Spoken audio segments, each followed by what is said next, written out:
Come back with another video, and this is in regards to the whole Sabbath issue. Sabbath issue, plain and simple. Issue is, has Jesus become our Sabbath day rest? The only reason why I say day is because that's exactly what it is. It's a day that we use to remember God, remember that in 6 days He created the heavens and the earth and the fullness thereof, and He also created the seventh day. Now, I made a video a while ago talking about this, and someone came up to me and commented, you might want to consider Colossians 2:16 and Hebrews 3 and 4 and Acts chapter 20. In which Colossians 2:16, real quick, Paul was addressing to the Colossians who were being infiltrated and who was going back to their beggarly elements, which was deep into paganism. So when I was talking about in respect to new moons or Sabbath days and these types of things, that was their pagan belief system of observing a Sabbath day or Sabbath days or new moons. Okay, that he was talking about going back to. Got to remember, I mean, all you got to do is look up the word Sabbath, and you're going to find out that the Babylonians had a Sabbath. Wiccans have Sabbaths. Every other religion on this planet has a specific Sabbath. God's Sabbath is the seventh day, because in 6 days He made the heavens and the earth and the sea and the fullness thereof, and on the seventh day He rested. It's just that simple. The Sabbath was made for man, not man for the Sabbath. The Sabbath was given to us so that 6 days we work, and in the seventh day we rest. We rest. We rest from our labors. Yes, I know it's good to do good on the Sabbath and these types of things. But it's a memorial of His creation. And it's the only commandment that He says remember. I mean, what's so hard and what's so debatable about this topic? Now, Hebrews 3 and 4 basically talks about rest. That we are entered into His rest. And spiritually, yes. Yes, we enter into the rest that Jesus gives as a matter of salvation, that we don't have to work to earn our way to heaven. We don't have, we're not condemned. We don't have to do this and this and this to receive salvation in regards to the law. But Jesus also says that I still work and my Father works. And what is our work supposed to be? Our work is supposed to be spreading the gospel.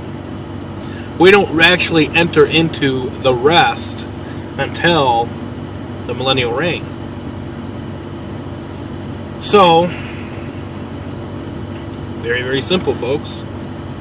If you're going to sit there and say Jesus is our Sabbath day rest, when did Jesus become a day of the week? And therefore, a day of the week is a created thing that Yahuwah, Father God, created Himself, or actually Yeshua or Yahuwah. In the beginning was the Word, and the Word was with God, and the Word was God.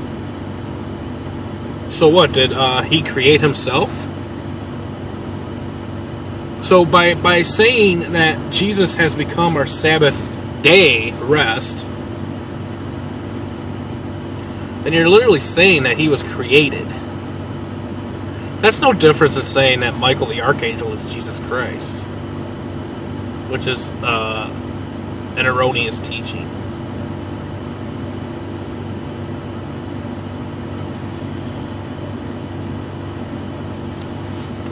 I mean, that's just a matter of fact.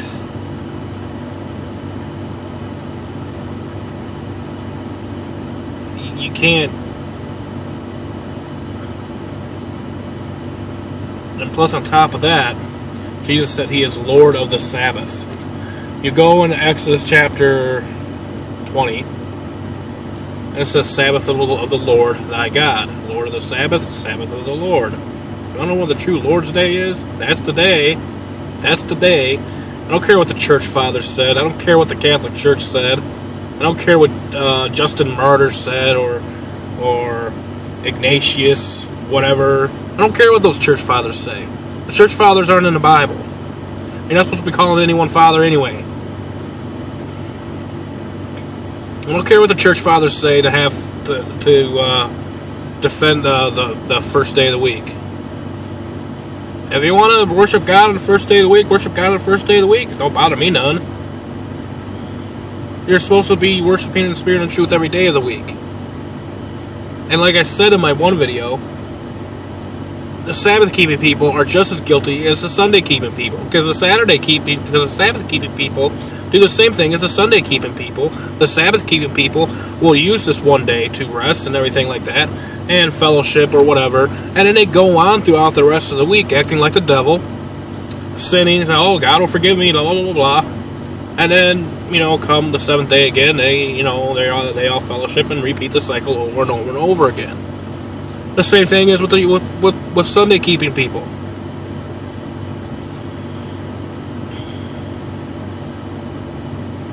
That is the context of not putting one day above another, folks.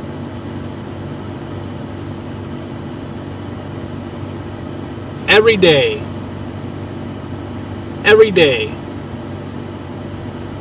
you're supposed to be worshiping God in spirit and truth. The Sabbath day is just a day of rest. That's all it is. It's a cease from your work, from the labors that you had to do throughout the week. It's just that simple. So many of you want to complicate things when it's just that simple. I understand some people have to work. I can't condemn you for that. I have to work on Saturdays too sometimes. I don't know your heart. Only God does.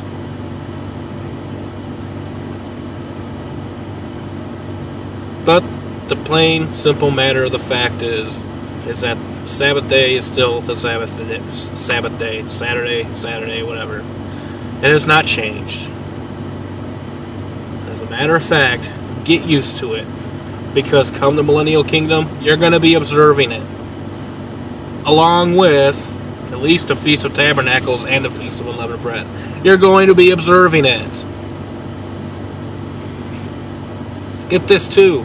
And the tabernacle that's going to be pitched, the Ezekiel's temple, there's going to be sin offerings made as well. That's during the millennial period. Read it. That's not talking about the third temple here that they're going to try to rebuild before the 1,000-year period.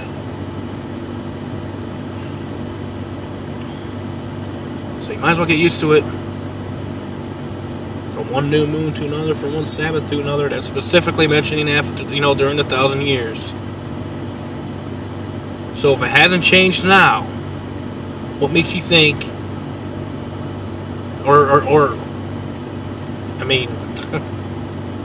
I don't know. The point of the fact is that that day of the week has not changed. It's still the seventh day of the week. Period.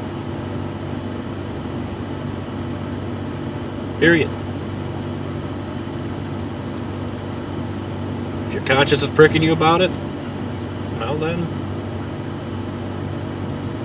take it up to God in prayer. That's all I can say. But Sabbath day has not changed. It's still the same. And Jesus Christ has not become a day of the week. He has not become our Sabbath day rest. That's erroneous.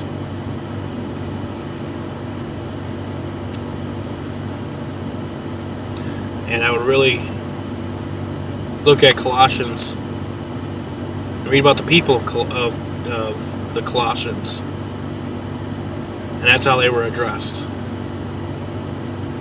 Galatians is a little bit of a different story, specifically mentions the Jews' religion.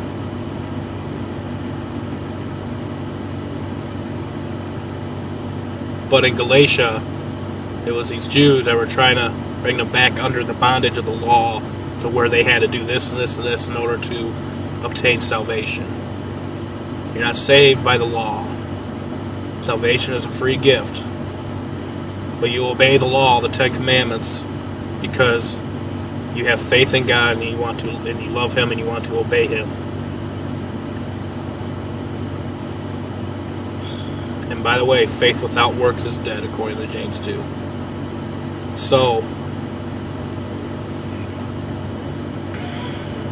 we work to enter into His rest. And that happens during the 1,000-year period. That's all I got. Truth be told, truth be known. Stay safe. God bless. Bye-bye.